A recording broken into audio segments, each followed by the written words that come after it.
महागठबंधन को जो है क्यों लगता है कि मुस्लिम हमारे बाप की जागीर है?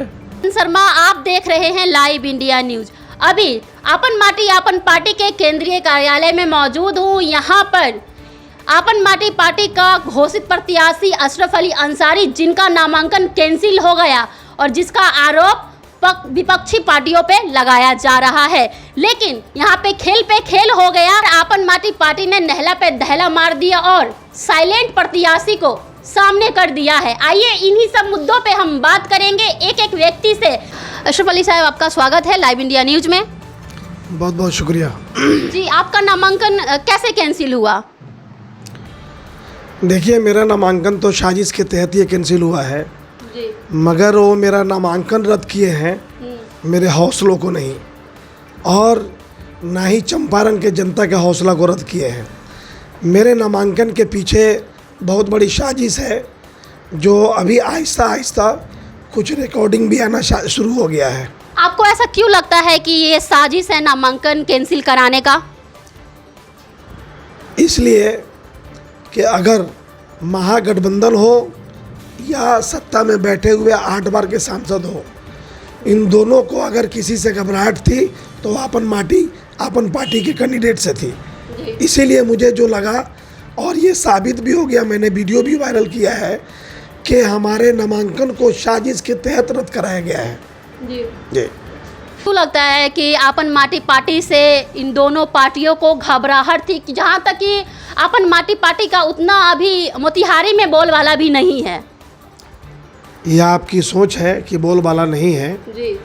मगर ये आपन पार्टी जो है चंपारण नहीं, आज हिंदुस्तान की आवाज़ बनी हुई है।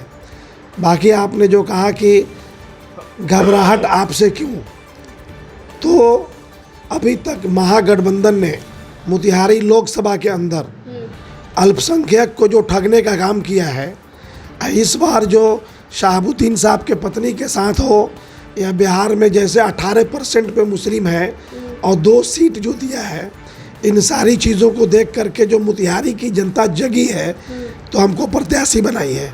जब प्रत्याशी बन करके मैं उतरा हूँ तो उन लोगों का नींद उड़ चुका था, इसीलिए मेरे नामांकन को रद्द कराया गया है। ये आपन माटी पार्टी के अभी नए प्रत्याशी है, जिन्हों को आपन माटी पार्टी ने साइलेंट रखा था अभी तक।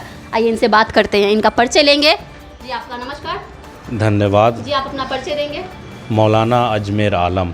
जी, आपको आपन माटी पार्टी ने प्रत्याशी के रूप में आगे किया है, इस पर आप क्या कहेंगे? भरपूर समर्थन है जी। और ये पार्टी जो है ज़मीनी सतह पर जो है आवाम से जुड़ा हुआ। अच्छा, अशरफ अली अंसारी का जो नामांकन कैंसिल हुआ, इस पर आप क्या कहेंगे?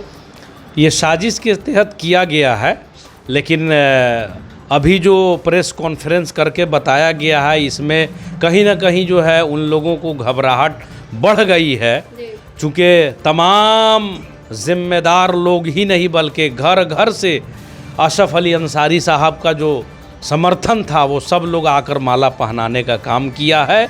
और इस मर्तबा 2024 में एमपी के रूप में आपन माटी आपन पार्टी से मौलाना अजमेर आलम संसद पहुंच रहे। अच्छा, आप कह रहे हैं कि साजिश के जरिए नामांकन कैंसिल कराया गया, तो उस तरीके से तो आपका भी नामांकन कैंसिल करा सकते थे। हम साइलेंट हमको साइलेंट रखा गया था। अभी पार्टियों को पता तो चला होगा कि फिर से मुस्लिम प्रत्याशी खड़ा हो गया है, तो आपका भी तो नामांकन कैंसिल करा सकते थे वो। महागठबंधन को जो है क्यों लगता है कि मुस्लिम हमारे बाप की जागीर है, हम लोग झोला ढोने का काम करते हैं? ऐसा तो नहीं है।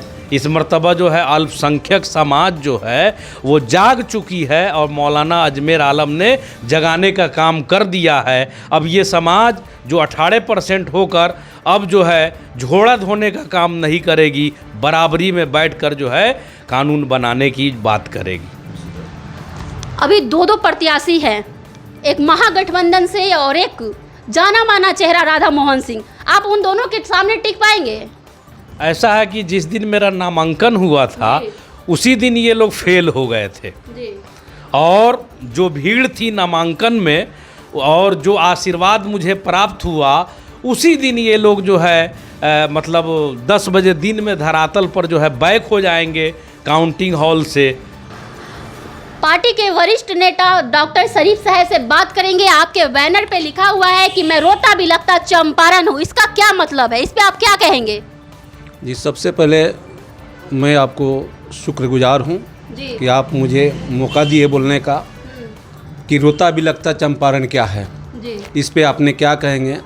तो मैं सबसे पहले एक लाइन कहना चाहता हूँ कि राजनीतिक उन्हें मुबारक जिन्हें राज करना है, हम तो हैं जनता के सेवक, मुझे संघर्ष का आगाज करना है। और ये रोता हुआ चंपारण जो है, आज 40 साल से हम लोग इस चंपारण के धरती से देखते आए कि गरीबों को, मजलूमों को, दलितों को, महादलितों को कोई जो है साथ देने वाला नहीं है, कोई सहयोग करने वाला नहीं है। ये रोता हुए चंपारण का जो शीर्षक है, राष्ट्रीय अध्यक्ष जितेंद्र तिवारी जी के अध्यक्षता में ये पार्टी का आगाज़ हुआ और ये एक वरिष्ठ और जुनून वाले नेता हैं जो गरीबों के मसीहा हैं, जो उनके साथ रहकर जो है सब दुख सुख में काम करते हैं। इन्होंने ये शीर्षक दिए हैं कि रोता हुआ बिलखता हुआ चंपारण को मैं हंसता हुआ चंपारण बनाऊंगा। यहाँ पे ये पार्टी का मोनोपोलियो ये है कि यहाँ हम मोतिहारी के सरजमी पे एक स्वास्थ्य का निर्माण करेंगे, जहाँ गरीबों के मुफ्त इलाज हो, और एक शिक्षा की व्यवस्था करेंगे जहाँ पे हमारे गरीब बच्चे को अच्छी से अच्छी शिक्षा मिल पाए। ऐसा क्यों लगता है कि चंपारण रोता बिलखता है? चंपारण की जनता बहुत खुश है, चंपारण की जनता राधा मोहन सिंह की मांग कर रही है। आपको ऐसा क्यों लगता है कि चंपारण रोता बिलखता है?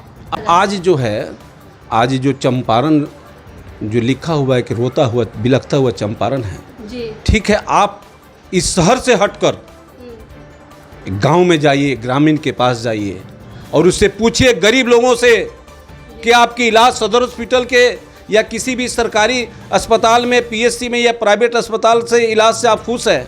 वह बेचारा गरीब के बेटा बीमार पड़ता है, आता है, बगैर डॉक्टर फीस का कोई इलाज नहीं करता।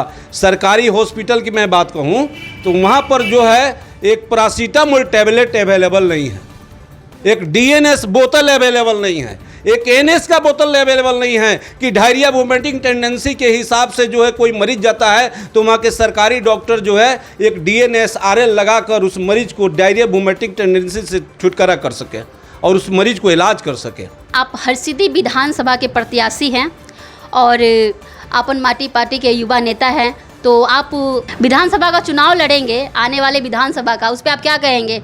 और अभी लोकसभा में जो आपके प्रत्याशी है उसमें आप क्या भूमिका निभा रहे हैं? बहुत बहुत धन्यवाद, आपका भी स्वागत है। देखिए, हमारे साथ युवा साथ जुड़े हुए हैं, युवा लोग हमारे साथ बहुत अच्छे से जुड़े हुए हैं। हम लोग अशरफ अली के लिए दिन रात मेहनत कर रहे थे, लेकिन हमारे साथ छल किया गया। और कैसा छल?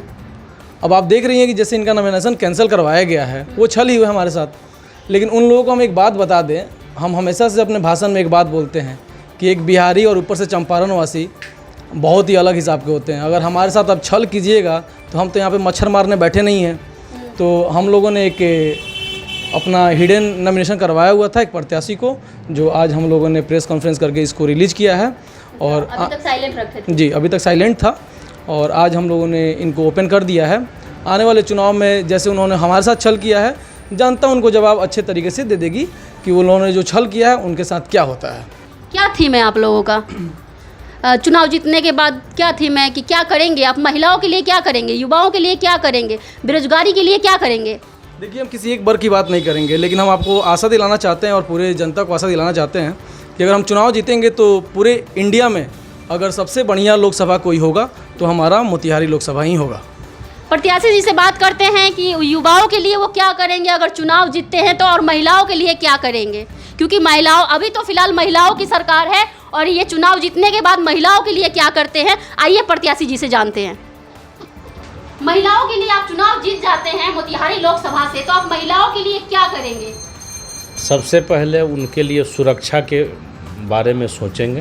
बेरोजगारी पे आप क्या कहेंगे? मैं यहाँ से अगर जीत कर जाता हूँ तो सिर्फ चंपारण और बिहार ही नहीं बल्कि पूरे इंडिया के महिलाओं की हक की बात दिलाने का काम करूँगा और उनकी सुरक्षा दिलाकर रहूँगा। ऐसे ही अपडेट के लिए बने रहे लाइव इंडिया न्यूज के साथ। मैं कंचन शर्मा, फिर मिलती हूँ अगली खबर के साथ।